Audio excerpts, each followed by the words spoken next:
Well, I think it can be a very traumatic experience, not only for the person, but for like the family members and like all the people that love that person. And yeah. Okay.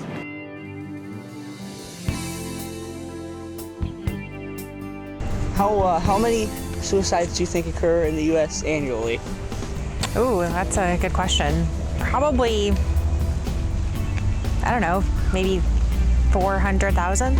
I'm gonna guess 5 million. 100,000.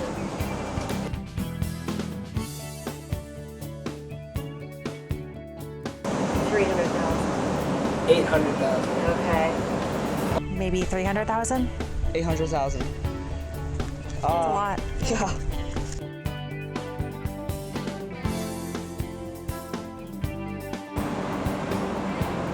Let's say more teens. I think honestly it's a lot more on the teen side than it is adults. Probably teens. I'm gonna say teens. It is teens, yeah.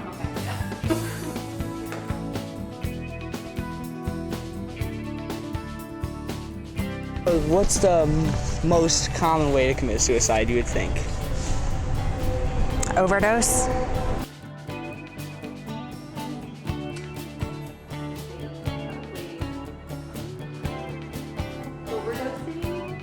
I think just from what I've seen and experienced with family and friends that have committed suicide, it's most often done either by hanging or by firearm. I'm gonna say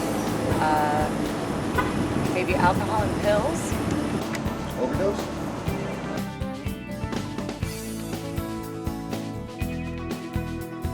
What time of year do people commit suicide most often?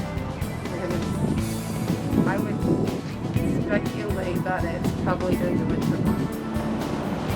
I would say winter. I'd say around the holidays.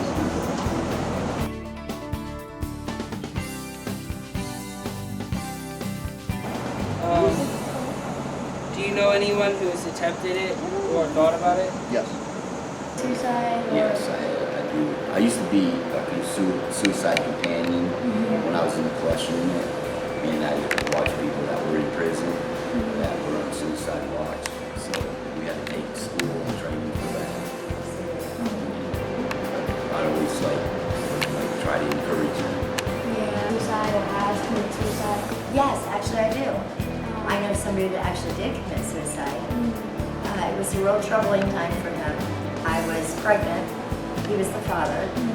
And he was just under a lot of pressure. And he decided to take his own life. And he got scared and woke me up, told me that he had took somebody's blood pressure pills. And by the time we got him to the hospital, it was too late. And his heart exploded. So he passed away, and my oldest son has never known his dad. I'm very sorry. That's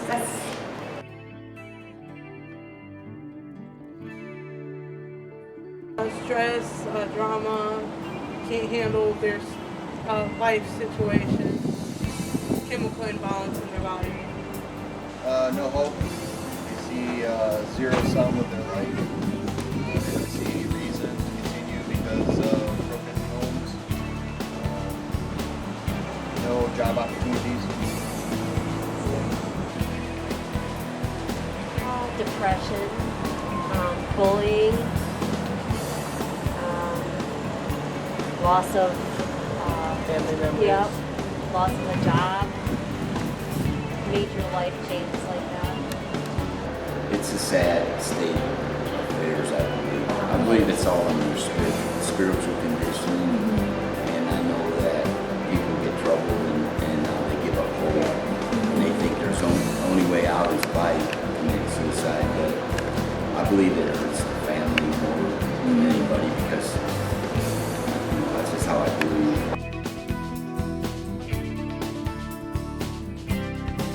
Do you think suicide is preventable? Yes. Okay. Yes. Okay. How do you think it's preventable? Find someone to help you, but not maybe to help you. This is not. Have good friends, good family. Yeah. Be able to talk about it. Go to church. Yeah. Yes. Because if you can see sometimes they're acting different, or maybe if they're doing anything out of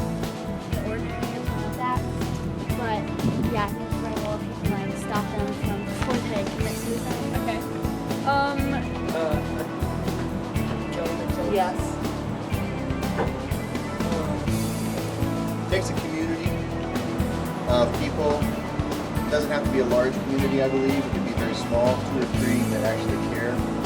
Take the time to notice a person, how they're responding to outside elements of their environment. But we are such a busy society at this point that we don't take time to talk to people, even as the casual hello, how are you, or general American greeting. It's become very callous. So we really don't care. It's kind of the biggest social lie. We tell each other, how are you? I don't really care, so why do we say it? There are some genuine people. I would like to repeat myself at times. That if I do ask you, how are you doing? I'm looking at you as a total person. Maybe I'll have an impact, maybe not. Depends. But I do believe that small elements in a society can prevent an individual from thinking that all hope is lost. It's just a perspective of that time that there's always hope.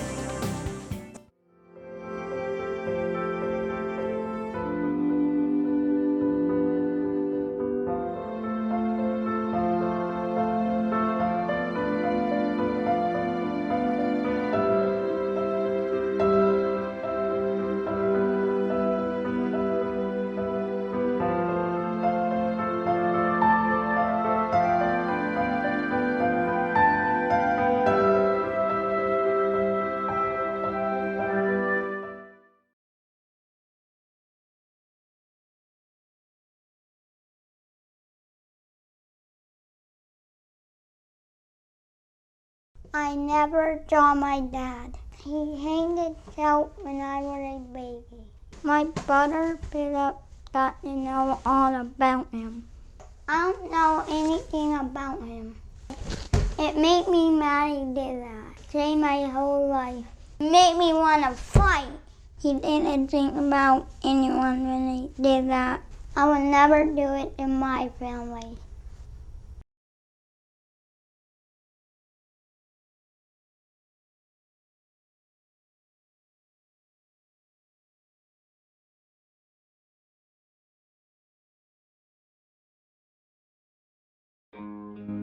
Suicide is the 10th leading cause of death in the U.S. Nearly 50,000 Americans die by suicide every year.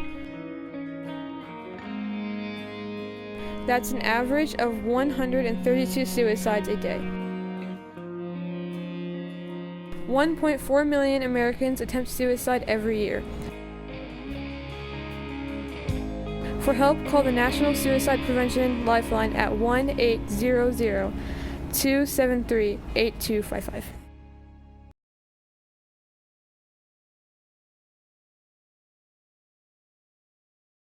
So, what age did you start going through what you did?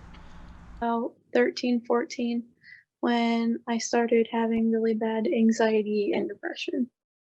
Okay. And what happened or what was said that day that caused those thoughts to go into your head? The day that I tried to commit suicide, I had just found out that the guy that I was talking to at the time was cheating on me, and I just felt like I wasn't worth anything. That if someone didn't care about me, that then no one cared about me, and that the best thing for me to do was to just leave. What kind of feelings did you have, or what were you feeling when you went through this? When I was going through the whole, like my severe anxiety and my severe depression, my days would start out, I didn't want to get out of bed, I didn't want to do anything. When I was around people, I was super anxious. I always felt like I was trapped. The best way I can explain it, that I've always just explained it to people, is you're at a beach and you're swimming, and all of a sudden you start drowning. And your friends and family are all lined up on the beach, and they're like, "Yeah, have fun swimming." And you're drowning, you're screaming for help, and you're screaming for help, and no one's realizes that you're drowning. And you keep asking them to help you and help you, and everybody just thinks you're having a fun time, and you're really not. You're dying. And that's the best way I can describe how my anxiety and my depression and my suicide happened. Was I always felt like I was this happy-go-lucky person around my friends and family, but deep down I was really hurting. Like I was miserable for a really long time. And some people grow up in a really bad environment and that's the cause of it. Other people grow up in a really good environment and it can literally just be they actually are born with anxiety and it leads to depression and suicide. And so I think, yeah, my biggest thing was just I always felt like I was drowning, like I couldn't breathe. So. All right. What got you to stop, or what went through your head and make you think, oh, maybe I shouldn't go through with this, or maybe it's not right to go through with it? I think the biggest thing was having my little sisters and thinking about how they would grow up with not having a little sister, and then thinking of what my parents would have to go through and my friends at the time, what they would have to go through, going to funerals and saying their goodbyes and how awful that would be. Yeah. What did you do afterwards to kind of help with and cope with what you almost did? For a while, I didn't tell anyone, and I just went about my life trying to go about it. And then when I did finally have a breakdown and realized what I tried to do, I went to therapy for 6 months. Have you ever met anybody or were close to anybody that went through the same thing? I've met plenty of people who've tried to commit suicide. Once you go to college, you meet lots of other people who have either attempted or thought about it. A lot of people who have different, varying degrees of anxiety and depression. I think everybody at some point in their life has some form of anxiety over whether it's a test or they actually have anxiety or they have anxiety just over the future. Um, Everybody has some form of like depression where they get depressed for a little bit. And you should be, in my opinion, for a moment, like if something bad happens, you should have that little period of like depressed time, like, if someone passes away in your family or someone hurts your feelings, you should have that moment of sadness, but then you need to come out of it and realize it's not healthy. And I think everybody, like, there have been a lot of people I've met in college that have gone through those stages of, I was depressed, I didn't feel good.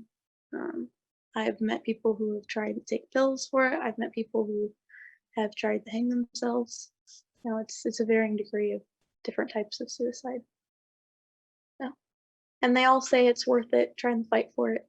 Everyone I've met has always said, everybody that I've met that has survived it has always said, there's a light at the end of the tunnel. It does get better. It takes a long time, but it gets a lot better.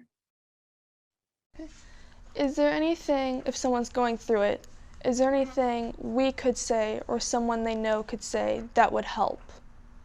I think the biggest thing is like you don't want people to just be like, "Oh, I feel bad for you," and like pity you and like ask you 10 million questions. Because a lot of the times when you're in the middle of an anxiety attack or you're just in the middle of anxiety and depression, you don't know how to explain it. Like it took me 2, 3 years before I could explain what my anxiety and what my depression was.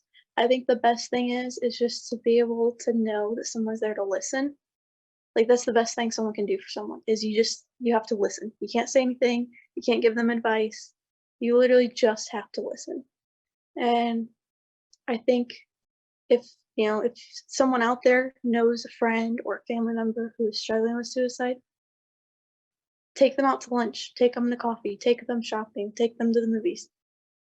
And just when you're done with the movies, or you're done shopping, or you're in the middle of lunch, look at them and just be like, you can talk about this. Like I'm open ears. Like I'm not going to judge you. I'm not going to say anything. I'm not going to try and give you advice. I'm just going to listen and let them rant, let them cry, let them scream at you, and let them just be able to let it out. And then look at them and be like, okay. And if you need to do this again, here's my number. Here's my, whatever. And just being able to do that and to just be able to let it out is one of the greatest things. Like I know my husband has done that for me. I'll have an anxiety attack over something, and he just lets me cry it out or like yell it out. And he doesn't judge. He doesn't try to give me advice. He just lets it happen. When it's done, gives me a hug if I want a hug, and then we go about our days acting like nothing ever happened. you know, it's nice knowing that someone's there to listen, and that's it. That's all they're gonna do. And that's how you work through things, honestly. If you met somebody or saw somebody having the same symptoms, or you kind of knew they were having the same condition, what would you tell them, or what advice would you give them? My first advice would be to seek out help, whether that's someone that's older than you that you can trust or a therapist, because honestly, that's the biggest help. I would also tell them that right now, it may not seem like it's going to get better, and it may take several years. It could take, you know, a few months to get better. It could take 3 years to get better, but it eventually does get better. And I've shown myself that it can get better, so I think it can get better for everyone. You just got to work for it. Is there anything you have to add to this, or I forgot to ask? Just along the lines of, if something is bothering you, call the suicide hotline or see a therapist or seek out someone. It's hard at first. I know it's hard to admit when you're struggling with stuff, but definitely just find help. Don't go through with suicide. It's not the best. It's not the option. It's really not. And it's work. It takes a lot of work and a lot of effort to get through it. It's not easy. It really does suck. But yeah, just to let people know to work through it. Thank you for doing this with us. So. You're welcome. Okay. Teen suicide warning signs: noticeable changes in eating or sleeping, unexplained violent or rebellious behavior, withdrawal from family or friends, sexual promiscuity, truancy, or vandalism, drastic personality change, agitation, restlessness, or panicky behavior, talking or writing about committing suicide, even jokingly, giving away prized possessions, doing worse in school.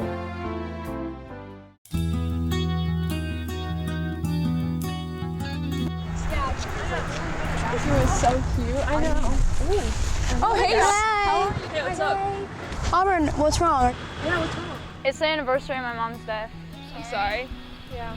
But hey, aren't you dating a new guy? Who is it? His name's Jeremy. Congratulations. Well, guys, your boy's got a girlfriend now. Get some, Jeremy. How'd that happen? I have no idea. Who is it? Her name's Auburn. Hanover Smith. I don't know. I'm bad with last names. I mean, I'll get it eventually. Smooth. Thanks. I know, right? Be confident, Jeremy. Hey, babe. Jeremy, what are you doing? Being confident? Oh, well, nice job, Zach Franz. Thanks. No problem. How was school? For sure, how about you? Same. Well, it's school, so. How are you? Fine, you? I'm all right. That's good. Oh, well, this is my stop, so. Well, lucky you. I have a whole nother block to go. Oh, yeah, lucky me. Yeah. Okay, bye. See ya.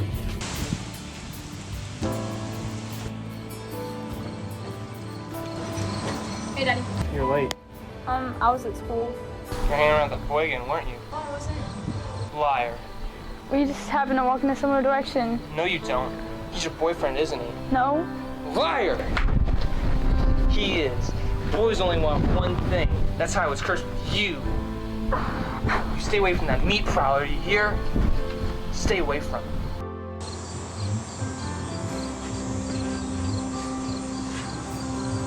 I'm sorry, honey. It's just... ever since your mom died, it's gotten really hard for me. Starting drinking to take away the pain. Ever since your mother died, it's gotten really hard. Just having a really hard time. Let's just sit together on the porch and enjoy the afternoon.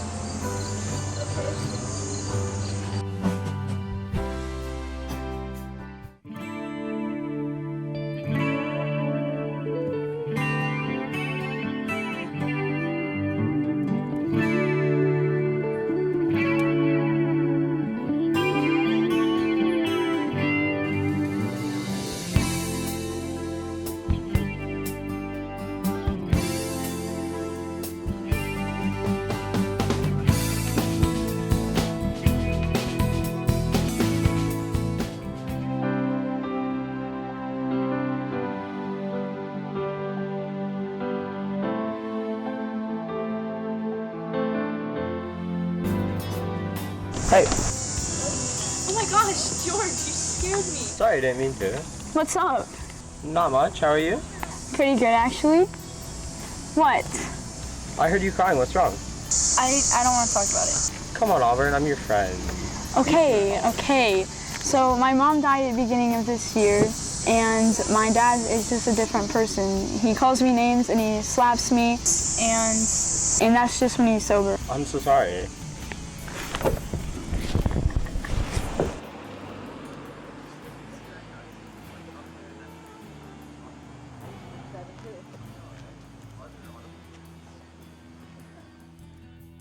Hey, what's up? What's up?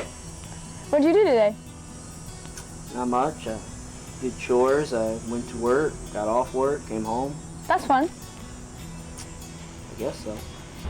Are you okay? Yep. Are you sure? Nope. What's wrong? What'd you do today? I hung out with George. Nice, I saw. Yeah, we were sitting on the stairs over there. Yeah. I was coming up and I was actually gonna come say hi to you because I was decided to come early and I saw you guys. What do you mean? We were just hanging out. You guys were like, together, hugging and kissing. And Jimmy, what? I can't believe you cheat on me, Auburn. I saw you like holding him and like kissing him and. Jimmy, I didn't kiss George. I didn't. We're done, Auburn. Jimmy, what? I can't be with a cheater. We're done. Jimmy, I didn't. We're done. Jimmy, I didn't cheat on you. I can't. We're done, Auburn. What? Jeremy. We're done. Jeremy, We're done. Okay, I'm sorry.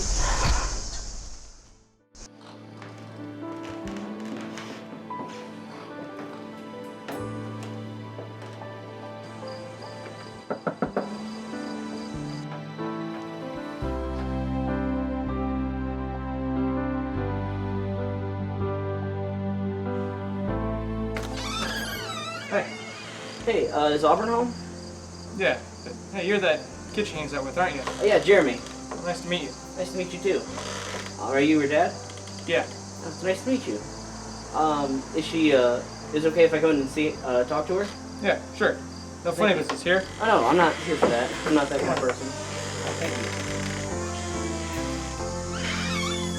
you. Auburn? Auburn!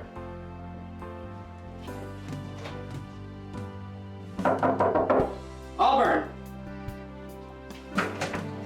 Auburn! I'm just gonna take this away. Okay. I'm so sorry. Don't ever do that again. It's the little things that drive people over the edge sometimes. It's not always big and dramatic. It can be simple stuff, like a breakup, a dog dying, or even an anniversary. Keeping stuff inside is why it happens, and often at times you don't know when someone is suicidal until it's too late.